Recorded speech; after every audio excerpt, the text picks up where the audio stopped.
అందరికీ నమస్కారం అండి. బాచీరావు టెక్నాలజీ స్కూల్కి వెల్కమ్ అండి. ఈరోజు టాపిక్ వచ్చి విశ్వం గురించి, బిగ్ బ్యాంగ్ థియరీ. ఇక్కడ ఈ బిగ్ బ్యాంగ్ అనేది థియరీ ప్రకారంగా మ్యాటర్ యాంటీ మ్యాటర్ అనేవి ఈక్వల్గా ఉండాలి. కానీ ఫ్యాక్ట్గా తీసుకున్నట్టయితే విశ్వంలో మ్యాటర్ యాంటీ మ్యాటర్ కన్నా మ్యాటరే ఎక్కువగా ఉంది.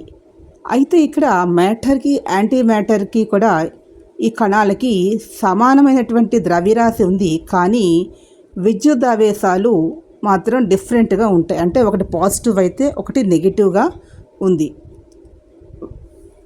ఇక్కడ ఒక ఒక ఒక మ్యాటర్ పార్టికల్ అనేది యాంటీ మ్యాటర్ పార్టికల్గా స్థానభ్రంశం చెందినప్పుడు కొన్ని నియమాలు అనేవి ఉల్లంఘనకు గురవడం వల్ల చార్జ్ ప్యారిటీ అని అంటారు. లోనవడాన్ని అంటే చేంజెస్లో కొన్ని ఉల్లంఘనలు చేంజెస్ దాన్ని న్యూట్రాన్ని బేరాన్లు అంటారు.